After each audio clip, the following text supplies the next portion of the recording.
There was something about her. Bubbly, free-spirited, very Boulder. You know the type.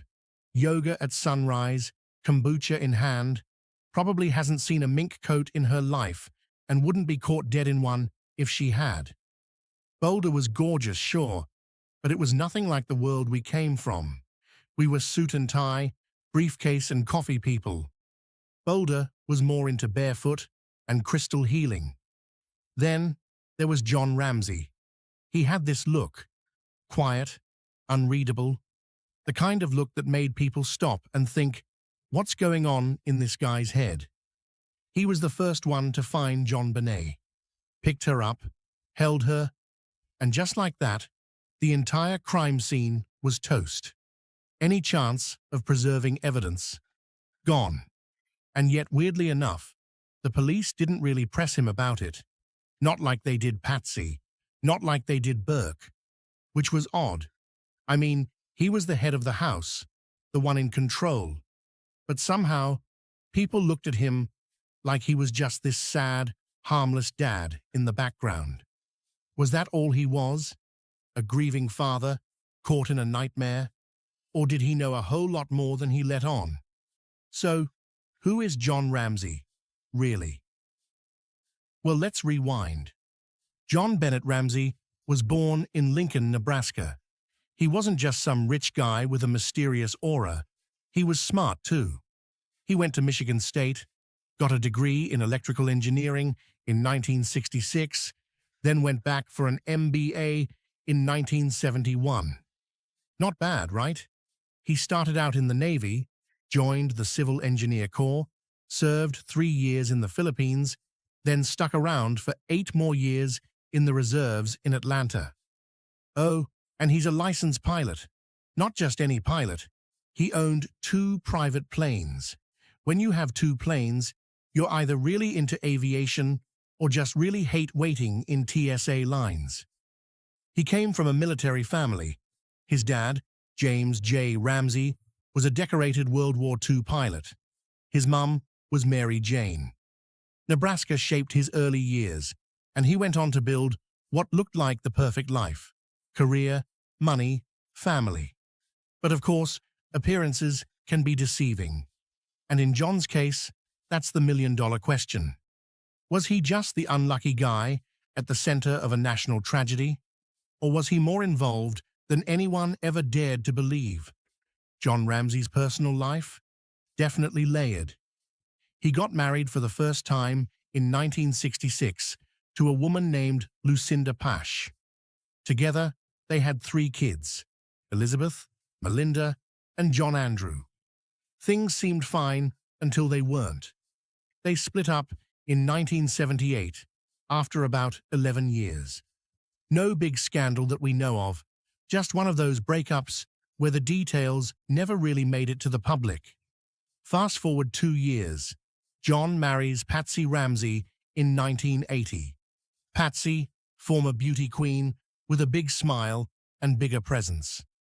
Together, they had Burke and their youngest, JonBenet Patricia Ramsey, who was born on August 6, 1990.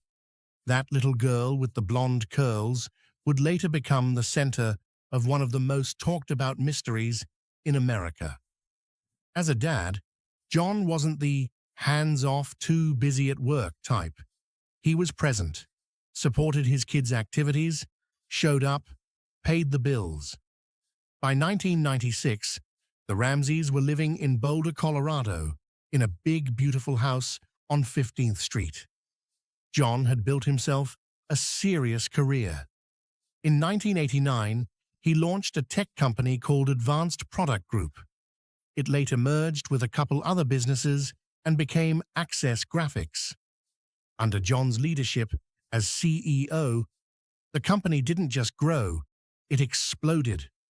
By 1996, Access Graphics had made over $1 billion in revenue.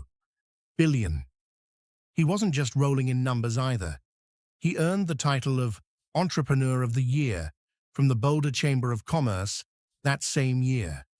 His net worth by May of '96, around $6.4 million, and just weeks before Christmas, he received a bonus of $118,000. That's the kind of money most people don't see in a decade. He saw it on top of his regular paycheck.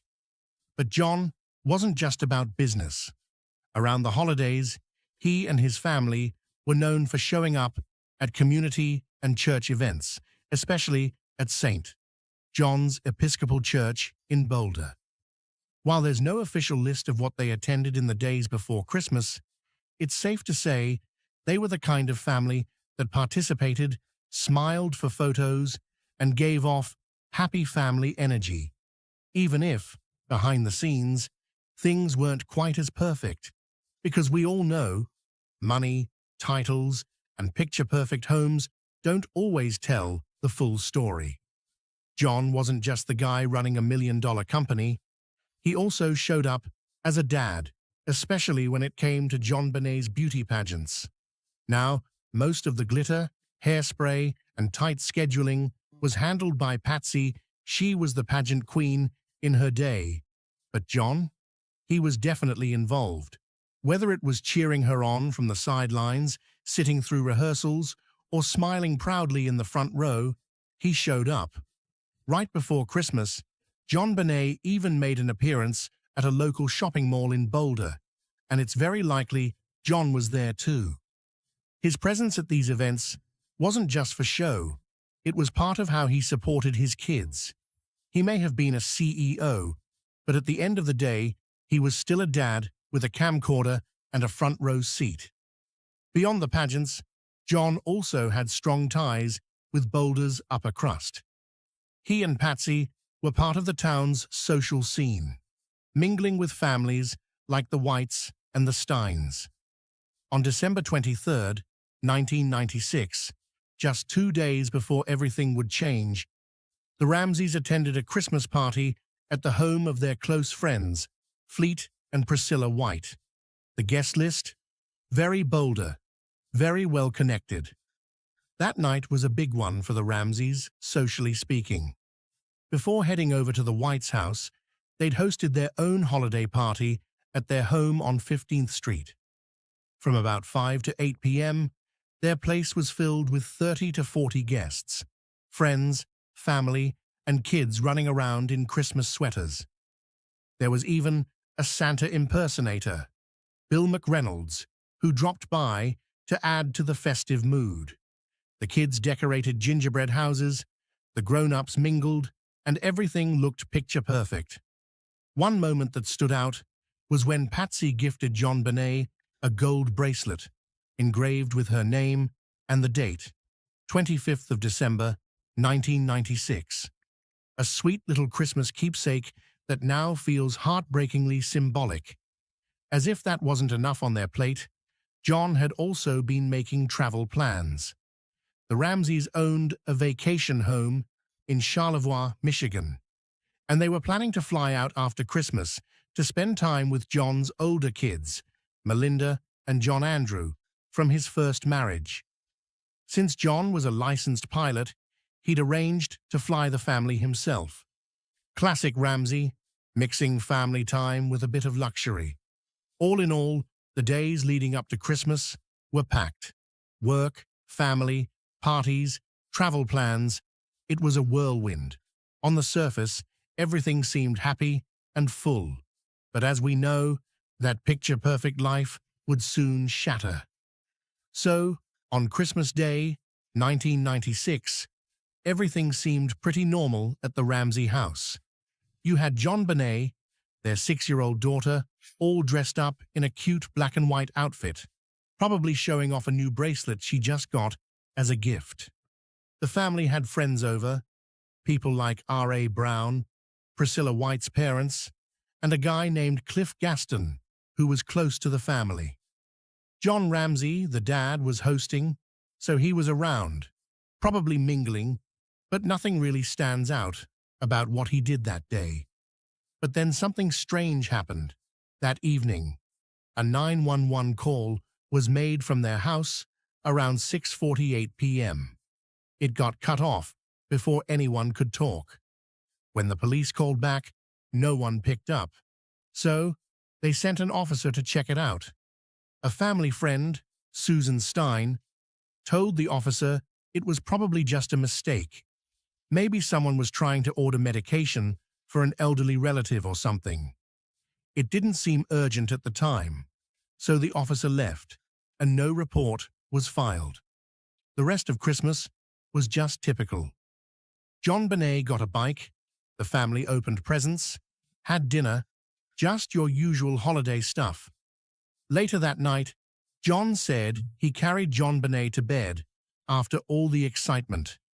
There's even a theory that she might have had some pineapple that night, but nothing really confirms that, or that John was the one who gave it to her.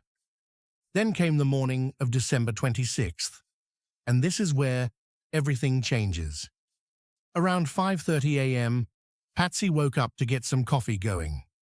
They were supposed to fly out to Charlevoix, Michigan, later that day. John had his own private plane and was planning to fly the family himself.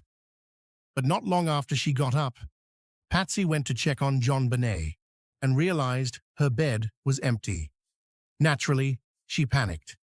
A few minutes later, she found a handwritten ransom note on a back staircase. It was long, 3 pages, and demanded an oddly specific amount of money, the exact figure John had just received as a Christmas bonus. The note claimed JonBenet had been kidnapped. Patsy immediately ran to tell John, and the two of them frantically searched the house. No sign of JonBenet.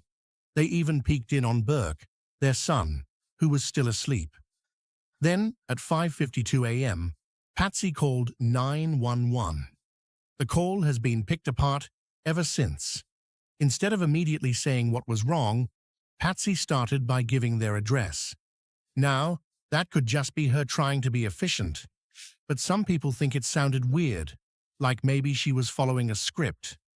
When she did explain, she said, "We have a kidnapping," instead of, "My daughter's been taken." Little things like that made people feel like she was distancing herself from what was actually happening. Throughout the call, she kept focusing on the ransom note before even mentioning her daughter was missing. That felt off too, like the note was more important than the child. And instead of saying, "my daughter," she kept using "our daughter," or "we," which made her sound oddly detached. People also noticed she said "please" over and over, which, while polite, struck some as forced, almost like she was trying too hard to sound upset. Even more concerning, she never asked the dispatcher things like, "What should I do?" or "How do I get her back?"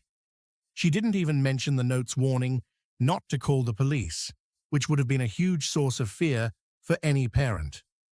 After she hung up, the call line stayed open a few more seconds. You can actually hear voices in the background.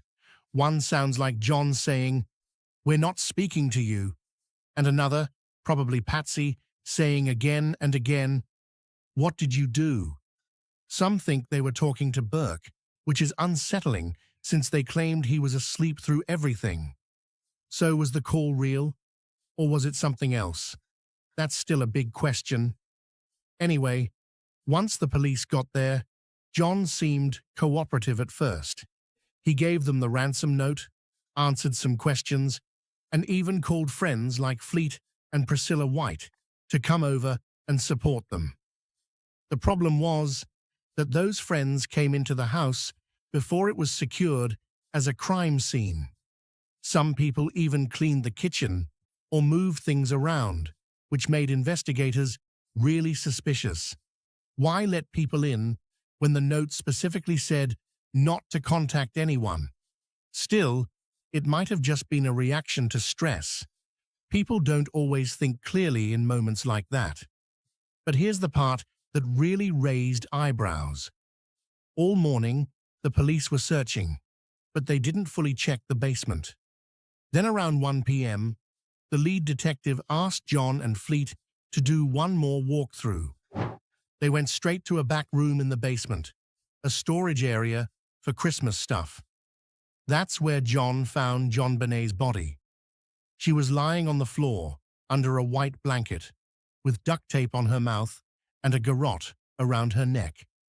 At that moment, John picked her up and brought her upstairs, sobbing and screaming. He laid her down near the Christmas tree. That action, moving the body, ended up being a huge issue. It disrupted any potential evidence, fingerprints, positioning, DNA, and the way he interacted with the detective afterward made her feel like something wasn't right. She later said there was a silent look between them that gave her chills. Since then, the case has been wrapped in mystery and suspicion. The way the call was handled, the way the scene was treated, and the way people acted, all of it has led to years of speculation, but no real closure. To this day, we still don't really know what happened to JonBenet Ramsey. Even the FBI said it was unusually long. Most ransom notes are short and to the point. This one read more like a performance. Behavioral analysts even picked up on a maternal tone, like whoever wrote it knew the family well. Suspicion naturally fell on Patsy. Handwriting analysis didn't confirm she wrote it, but it didn't rule her out either. John and Burke, their son, were cleared. But the fact that the note was written inside the house, and that no kidnapper ever followed up with a call or contact, it made it all feel staged, like someone might have written it to cover up something much darker. But others argued, what if an intruder had snuck in, waited for the right time, and took their sweet time writing that note? What if they knew exactly what they were doing? Then there's JonBenet herself, just 6 years old, found dead in their basement later that day. The autopsy showed she had been strangled with a homemade garrote, crafted from part of a broken paintbrush that belonged to Patsy. Her skull was also fractured. There were signs of sexual trauma too, though no semen was found. Her body had been carefully placed, partially covered with a white blanket. It wasn't just dumped somewhere, it was arranged. Some say that shows guilt. Others say it shows familiarity. But the partial covering? Experts say that's not how a parent usually reacts. It's more common when a killer feels a mix of shame and detachment.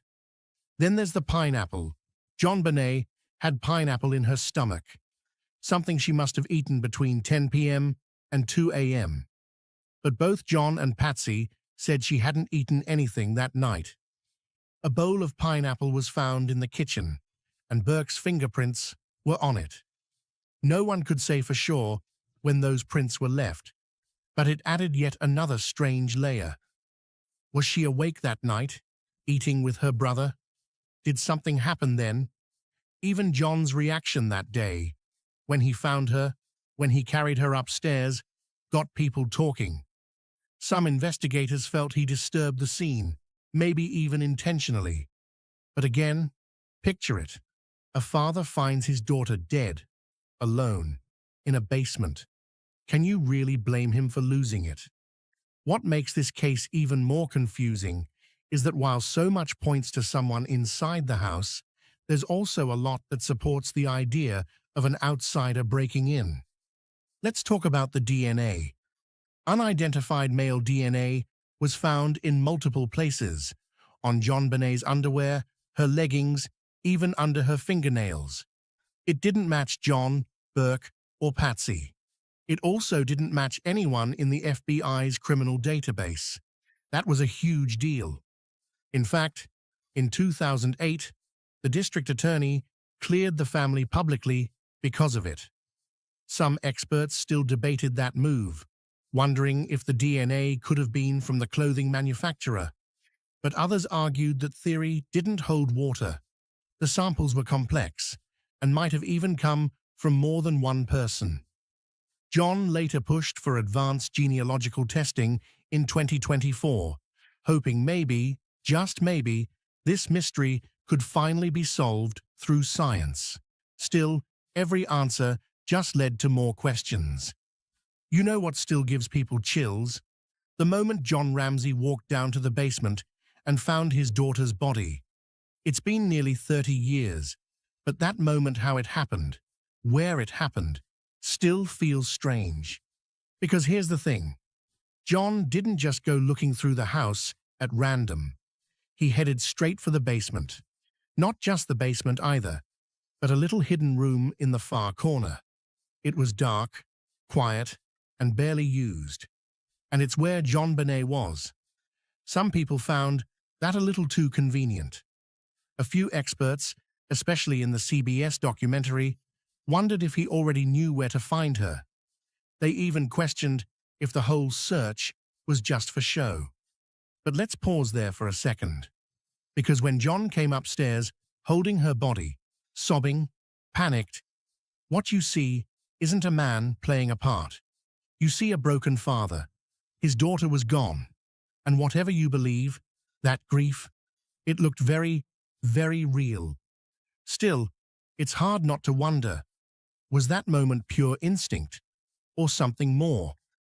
Now, everything in this case feels tangled, but the ransom note, that's where things start to get really weird. First of all, it was written inside the house, 3 pages long.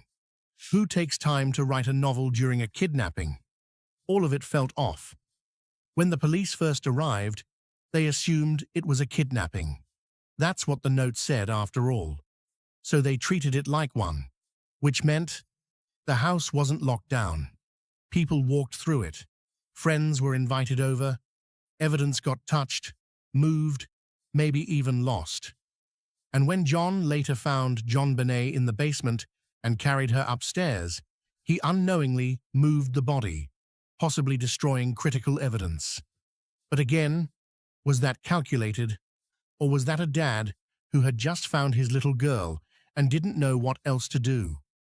There were other strange details too. A flashlight on the counter, possibly the weapon used to strike her. But it had no fingerprints, no blood, no DNA. A rope found in a guest room. No one in the family recognized it. A boot print in the basement that didn't belong to anyone living in the house. Even a pubic hair on the blanket. Also, not a match for anyone in the family. Then there's the DNA. This is the one thing that keeps hope alive. Male DNA, under JonBenet's nails, on her underwear and her leggings. And it didn't match John, or Burke, or anyone in the FBI's system. In 2008, that DNA was enough for the district attorney to publicly clear the entire family. They said, "This came from someone else. We believe you." But not everyone agreed. Some thought the DNA could have been from the factory that made the clothes. Others believed it belonged to the real killer. In 2024, John pushed for new genealogical testing, hoping that maybe, just maybe, DNA could do what detectives never could: give his daughter justice. Still, for every answer in this case, 5 more questions appear. A broken basement window? Was it the intruder's entry point? Or just a red herring? Unusual marks on her body? Were they stun gun wounds? Or something else? And that 911 call? Patsy sounded frantic, terrified. But when the call ended, some audio experts later claimed there were faint voices still audible. One of them, maybe even Burke, despite the family saying he was asleep. Was that a technical glitch, or did it mean someone was lying? At the center of all this is John Ramsey, his actions, his grief, his choices. He found the body. The note mentioned his bonus. He moved her, and yet none of the physical evidence ever tied back to him. That's what makes this case so haunting.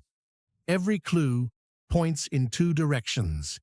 Every person feels both innocent and suspicious at the same time. And no matter how many years pass, JonBenet's story still rings through her family, through investigators, and through all of us still searching for answers. Because for everything we think we know, the truth is, This case remains just out of reach.